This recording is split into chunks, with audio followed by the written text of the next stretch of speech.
আমি আসলে কখনোই চাই নাই যে মানুষটা পৃথিবী থেকে চলে গেছে সেই মানুষটাকে নিয়ে খুব বেশি বড় কোনো কনভারসেশন আপনাদের সাথে করতে। আমার ওয়াইফ ইকরা, ওই যেহেতু এই পৃথিবীতে নাই, ওরে নিয়ে এত ক্লিয়ারিফিকেশন, ওকে নিয়ে এত কনভারসেশন আমার কাছে মনে হয়েছে যে দরকার নাই। ওর মৃত্যুটা এমনিতেই আমাকে যে ট্রমা দিচ্ছে, পাথরই বানায় ফেলছে একরকম। একটা পৃষ্ঠা পড়েই পুরো গল্পটা সম্পর্কে আপনারা আপনাদের মনের মতো করে যা খুশি বলতেছেন। আমি এই ভিডিওতে সবকিছু ক্লিয়ার করবো, এভরিথিং। ভালোবাসার প্রমাণ দিতে যে এত করে চলে গেল, ওই মানুষটা শেষবারের মতো মুখটাও দেখতে আসলাম না। এই যে আপনাদের প্রশ্নটা, আচ্ছা আপনারা কি আমার দেশে আসার মতো পরিস্থিতি রাখছেন? আমি দেশে আসা মাত্রই আমার উপর মব সৃষ্টি হবে, আমি দেশে আসার মাত্রই আপনারা আমাকে টাইনা ছিঁড়ে ফেলবেন। আমার ফোনে এত এত এত থ্রেটস, আমার কাছে এমন ইনফরমেশন আসছে যে এয়ারপোর্টের বাইরে লোক রেডি করা আছে, আমি যাওয়া মাত্রই they will gonna hit me, they will gonna kill me.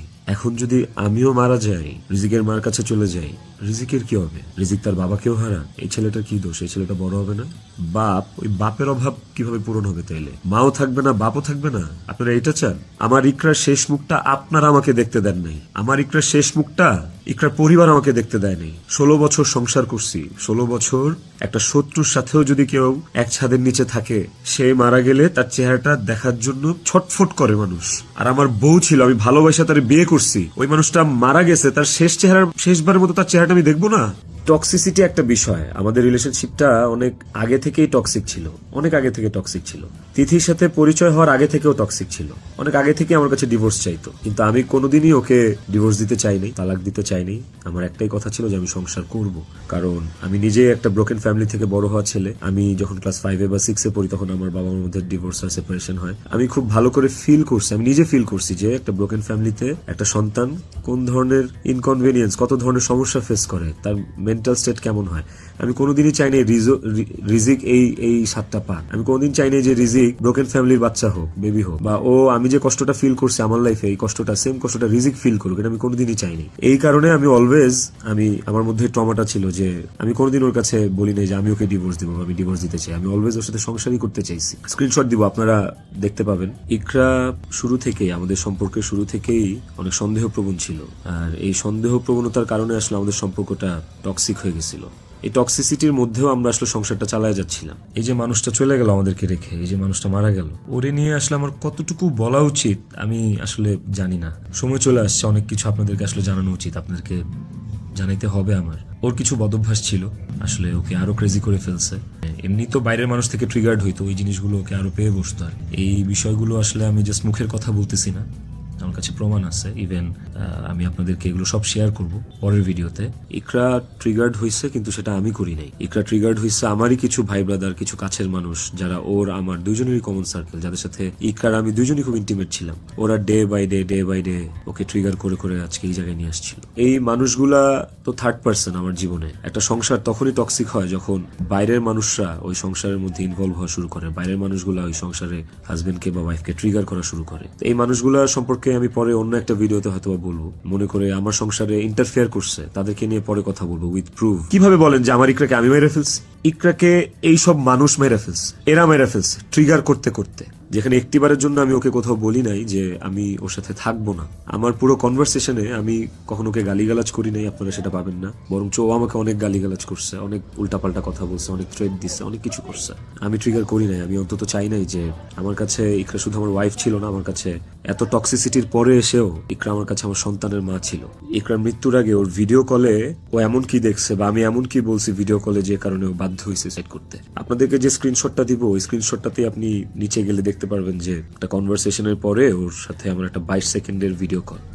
ওই 22 সেকেন্ডের ভিডিও কলটার বিষয় বলি। ও আমাকে কল দিচ্ছে, আমি ফোনটা ধরছি, ধরার পর ও আমাকে বলছে যে আমার শেষবারের মতো দেখে না, আমার আর জীবনে কোনোদিন দেখবি না। তো ওর ওই কথাটা শোনার পরে আমার কাছে মনে হয়েছে যে আমি খুব ঘাবড়ে গেছি, আমি ভয় পেয়ে গেছি যে নিশ্চয়ই কোনো একটা দুর্ঘটনা ঘটবে। সাথে সাথে আমি আমার অ্যাসিস্ট্যান্টকে কল দিছি যে ম্যাডাম পাগলামি করতেছে, ম্যাডাম রে তাড়াতাড়ি যা দেখ ম্যাডাম কি করতেছে, তাড়াতাড়ি পাগলামি করতেছে। ওই অ্যাসিস্ট্যান্টের সাথে কথা বলার সময় আমার ফোনে ওই কথা বলা অবস্থাতে আরেকটা ভিডিও কল আসছে।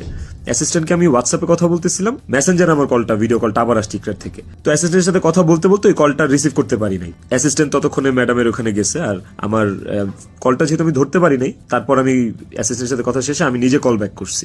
তারপর ওই কল ওখান থেকে আর কখনো রিসিভ হয় নাই। আমার কথা হচ্ছে যে আমার কথা ভাবে নাই, আমার ছেলেটা রিজিক পর্যন্ত যে ওকে গেটে ধাক্কা দিচ্ছে, নক করছে, বলছে যে মা দরজা খুলো, মা দরজা খুলো। রিজিকের কণ্ঠস্বরটা কি ওর কানে যায় নাই? রিজিকের প্রতি কি ওর একটু মায়া কাজ করে নাই রিজিকের কথাটা শোনার পরে? এই ভিডিও কলের বিষয়টাও আপনাদেরকে আমি ক্লিয়ার করলাম। আই হোপ আপনারা স্ক্রিনশট দেখলে বুঝতে পারবেন কত জায়গায় কত আউটডোরে শুটিং করছি। তিথিও ছিল অনেক শুটিং এ। ওইসব শুটিং এও কিন্তু আমার আশেপাশের মানুষগুলা যারা প্রিটেন্ড করতো যে তারা আমার শুভাকাঙ্ক্ষী, বাট অ্যাকচুয়ালি তারা আমার শুভাকাঙ্ক্ষী না, ওই মানুষগুলা কিন্তু তখন ইকরাকে অনেক ট্রিগার করত। কই তখন তো ইকরা এই ধরনের কোনো স্টেপ নেয় নাই। আপনারা ইকরার আর ইকরার বান্ধবীর স্ট্যাটাস, সরি কি বলে ওটাকে, স্ক্রিনশট বোধহয় পড়ছেন।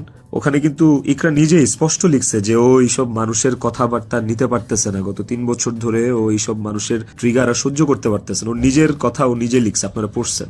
আমার এখন যেটা মনে হইতেছে সেটা হচ্ছে যে ইকরা আমার কাছে যতবার ডিভোর্স চাইছে, যতবার বলছে যে আমাকে ডিভোর্স দিয়ে দাও, আমার আসলে ওকে ডিভোর্স দিয়ে দেওয়া উচিত ছিল। তাইলে অন্তত ইকরা তো বেঁচে থাকতো। একটা টক্সিক সম্পর্ক ধৈরা বাইন্ধা টাইনা হেঁচড়া টিকায় রাখার থেকে আসলে ওই সম্পর্কটা না থাকাই ভালো। অন্তত মানুষগুলো তো জীবিত থাকতো। দেখেন ইকরা মারা গেছে, ইকরা একা মারা যায়নি, ইকরার সাথে আমাকে নিয়ে গেছে। আমি এখন একটা জিন্দা লাশ। আমি আমার শাস্তি পায়ে গেছে। আমি এর চেয়ে বড় কোনো শাস্তি হইতে পারে না যে আমি একটা জীবিত লাশ হয়ে সারাটা জীবন পার করব। আমাদের ইন্ডাস্ট্রিতে একটা আর্টিস্টের সাথে একটা আর্টিস্টের ভালো বন্ধুত্ব, ভালো বন্ডিং হইতেই পারে। তিথির সাথেও আমার খুবই ভালো একটা বন্ডিং ক্রিয়েট হয়েছিল এবং একটা নির্ভরশীলতার জায়গা আমাদের মধ্যে ছিল। তার মানে এই না যে আমি ইকরাকে ডিভোর্স দিয়ে তিথিকে বিয়ে করব। এই কথা না আমি কোনোদিন ইকরাকে বলছি, না তিথি কোনোদিন আমাকে এই কথা বলছে। এইটাকে এত জাস্টিফাই আপনারা করতে পারেন না। আমার লাইফে ওয়াইফ একটাই, and it is you, and আমি তোমাকে ডিভোর্স দিব না, আমি তোমার সাথে সংসার করতে চাই। কয়েকবার এই কথা আমার কনভারসেশনে লেখা আছে, আপনারা দেখবেন। দেখেন আমি না আসলে আপনাদের সাথে এখানে কোনো ফেক কথাবার্তা, মানে ফেক কান্নাকাটি, ফেক আপনাদের থেকে ইমোশন নেয়া, এগুলো নিয়ে কথা বলার জন্য আমি আসিনি। আমি যে কোনো সময় কোনো একটা দুর্ঘটনা ঘটায় ফেলতে পারি, বাট ওই মুহূর্তে যখন রিজিকের ফেসটা আমার চোখের সামনে আসে না, আমি নিজেকে শক্ত না করা ছাড়া আমি কোনো উপায় দেখি না। কারণ এখন আমার কাছে সবচেয়ে ম্যাটার করে রিজিকের লাইফ। ইকরা নাই, ওকে আর ফিরায় না কোনোদিন সম্ভব না। আমার কাছে এখন সবচেয়ে বেশি প্রায়োরিটি হচ্ছে রিজিকের জীবনটা। রিজিককে নিয়ে অনেক কনসার্ন। এই যে এত গালি আর হেট্রেড আমাকে নিয়ে, এত কিছু, সবকিছুর অ্যান্সার আপনাদেরকে আমি দিব। তার মধ্যে একটা জিনিস আমাকে একটু হলেও স্বস্তি দিছে, সেটা হচ্ছে যে আপনারা রিজিককে নিয়ে অনেক কনসার্ন। রিজিক তার বাবা হারাইলে আপনারা খুশি হবেন। আপনাদেরকে আরেকটা কথা বলবো, সেটা হচ্ছে যে আপনারা অনেকেই বলতেছেন যে বউ মারা গেছে অথচ আমি আসতেছি না, নেপাল থেকে আসতে কয় ঘন্টা লাগে, নেপাল কি মঙ্গল গ্রহে নাকি, অনেক কথা বলতেছে। কন্টেন্ট ক্রিয়েটাররা ভিডিও বানাইতেছে যে নেপাল থেকে আসলে 1 ঘন্টা লাগে, এই লাগে সেই লাগে। ভাই আমি নেপালে 18 বার আসছি, আমি জানি নেপাল থেকে যেতে কতক্ষণ লাগে। কিন্তু নেপাল থেকে বাই রোডে বাংলাদেশে যাওয়ার কোনো সুযোগ নাই। ইন্ডিয়া হয়ে বাই রোড যাওয়া যায়, সেটাও লুকায় টুকায় যাওয়া যায়, অথবা ইন্ডিয়ার ভিসা থাকা লাগে। যেদিনের ঘটনা সেদিন আমি এমন কোনো চেষ্টা বা প্রয়াস বাদ রাখি নাই যে নেপাল থেকে বাংলাদেশে যেন আসা যায়। বাংলাদেশ নেপাল ডিরেক্ট ফ্লাইট হোক, ছিল না। ট্রানজিট ফ্লাইট ছিল না, একটা ট্রানজিট ফ্লাইট ছিল, ওইটার টাইম আর ওইটাতে আসলে আমাকে পরের দিনই আসতে হইতো। বাট ওই দিন যেদিনের ঘটনা, ওই দিন আমি কোনোভাবেই টিকিট ম্যানেজ করতে পারি নাই। এটা হচ্ছে যেদিনের ঘটনা, সেদিনের কথা বললাম। এরপরের দিন আপনারা যে বলতেছেন যে শেষ দেখাটাও দেখলাম না, আসলাম না, এই না সেই না, আমি টিকিট কাটছিলাম। ওই টিকিটটা ছাড়াও অন্য কোনো টিকিটে আসলেও আমাকে দেরি করে আসতে হইতো। সো সবচেয়ে ফাস্টেস্ট টিকিট ছিল এটাই, বাংলাদেশ বিমানের। আমি টিকিট কেটে ইমিগ্রেশন পার করেও চলে আসছি। তারপরে যেটা হয়েছে, আমার কাছে ইনফরমেশন আসছে যে এয়ারপোর্টে এভরিথিং ওয়াজ রেডি। আমি ঢোকা মাত্রই আমাকে হিট করবে বা আমাকে পুলিশের হাতে পড়ার আগেই আমাকে যা করার করবে। তো ওই অবস্থায় তো আমি দেশে ঢুকবো না। এর সাথে শুধু আমার কাছের মানুষজনই যে জড়িত তা না, আর অনেক মানুষজন জড়িত। আমি কাউকে ছোট করতে চাই না বা কাউকে আমি এখনই দোষ দিতে চাই না। ওই জিনিসটা অ্যাভয়েড করার জন্য যে আমার কিছু হইলে এখন আমার ছেলের কি হবে, আমার ছেলে তো আমার পথ চেয়ে বসে আছে। ব্যাপারটা যখন আমি জানতে পারি, ক্লিয়ারিফাই হই, তখন আমি ইমিগ্রেশন ক্রস করার পরেও আমি অফলোড হই।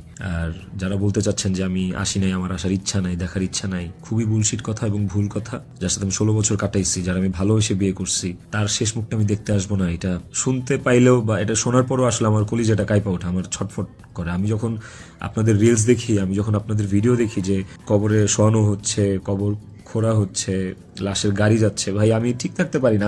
আমার ভেতরটা যে কেমন ছটফট করে, আমি আপনাদেরকে এটা বুঝাইতে পারবো না। এটা বুঝানোর সাধ্য কারণ নাই, যার যায় সে বুঝে। বিশ্বাস করেন, যার যায় একমাত্র সে বুঝে। ইকরার সাথে আমার এমন কি কথা হইলো যে ইকরা সেট করতে বাধ্য হয়েছে। আরেকটা যে বিষয় সেটা হচ্ছে যে কিছু স্ক্রিনশট ঘুরে বেড়াচ্ছে ফেসবুকে, সোশ্যাল মিডিয়াতে, যে ওখানে লেখা আমি ইকরাকে বলতেছি আমি ওকে ডিভোর্স দিয়ে তিথিকে বিয়ে করবো। আপনারা ভাবতেছেন এই জন্য ইকরা সুইট করছে। আপনাদেরকে বলতে চাই স্ক্রিনশটটা পুরোটাই ফেক। কারণ হচ্ছে আমি কোনোদিন ইকরার সাথে বাংলায় কনভারসেশন করি নাই, বাংলা লেখায় ওর সাথে আমার কোনোদিন কোনো কনভারসেশন হয় নাই। ইকরার সাথে আমি সবসময় বাংলা আর ইংলিশ মিক্স কনভারসেশন করছি। ওই স্ক্রিনশটটা দেখে আপনারা ভুল বুঝেন না, মিসজাজ করেন না, ওটা একটা ভুয়া এবং ফেক স্ক্রিনশট। আমাকে ফাঁসানোর জন্য আসলে ওই স্ক্রিনশট গুলো বানানো। ও বাইরে থেকে অনেক শক্ত কিন্তু ভেতরে খুব নরম একটা মানুষ ছিল, ওকে খুব সহজে ম্যানিপুলেট করা যেত। ও মানুষের কথা বিশ্বাস করতো কারণ ও খুব সহজ সরল ছিল। তো ওই আশেপাশে মানুষগুলো এই সুযোগটাই আসলে কাজে লাগাইছে, আশেপাশে মানুষগুলো এই চান্সটাকেই আসলে। আপনারা অনেকেই বলতেছেন যে বউ ডিপ্রেশনে আছে আর জামাই নেপালে গার্লফ্রেন্ডের নিয়ে ফুর্তি করতেছে, বার্থডে উদযাপন করতে গেছে, এই ধরনের কথাবার্তা আপনারা অনেক বলতেছেন। এই নেপালে শুটিং এর আসার কিছুদিন আগে আমার নিজেরও বার্থডে ছিল। আমার বউ সুন্দর করে আমাকে সারপ্রাইজ দিচ্ছে, আমার ছেলে নিজের হাতে সাজাইছে, বাসায় আমার বার্থডে সেলিব্রেট করছে। তাইলে কি আমার বউ ডিপ্রেশনে ছিল? ডিপ্রেশনে থেকে আমাকে এত সুন্দর সারপ্রাইজ দিয়ে আমার বার্থডে সেলিব্রেট করছে, ওই ছবিগুলো তো ফেসবুকে আছে। পুরো ইউনিট সবকিছু অ্যারেঞ্জ করছে। আমি একটা কেকও দেই নাই, আমি একটা গিফটও দেই নাই ওকে। যে যার যার মতো গিফট দিচ্ছে, কেক আনছে সুন্দর করে, সবাই মিলে ইউনিটের পক্ষ থেকে আমরা ওর বার্থডেটা সেলিব্রেট করছি। ওর বার্থডেটা যে সেলিব্রেট করছি সেটাও চেষ্টা করছি খুব লোকি ভাবে করার। স্টিল অনেকে ছবি তুলছে, দিছে, বাট আমার কাছে মনে হয়েছে যে এই জায়গায় তিথির জায়গায় বিধি থাকতে পারতো, এই জায়গায় আমি থাকতে পারতাম, এই জায়গায় অনেকেই থাকতে পারতো।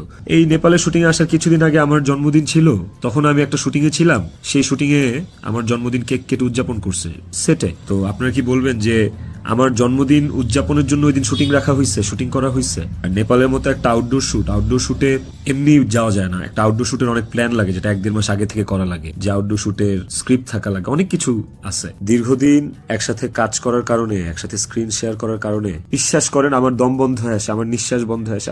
আমি 5 মিনিট পর পর আমি উন্মাদ হয়ে যাইতেছি, বাট বারবার মনে হচ্ছিল যে আমি ইকরার কাছে চলে যাই, ইকরা আমাকে ডাকতেছে। কিন্তু যখনই রিজিকের চেহারাটা চোখের সামনে ভাইসা ওঠে না, ওই মুহূর্তে আর কিছু মাথায় কাজ করে না। মনে হয় যে না না না না, আমি এর করতে পারবো না, রিজিকের জন্য আমার বাঁচতে হবে। আইনি ভাবে এই জিনিসটা ফেস করবো, আমার কোনো আপত্তি নেই। প্লিজ আমাকে রিজিকের থেকে দূরে সরায়েন না আপনারা। এতটুকু আপনাদের কাছে অনুরোধ করে বলতেছি, হাত জোর করে বলতেছি, প্লিজ।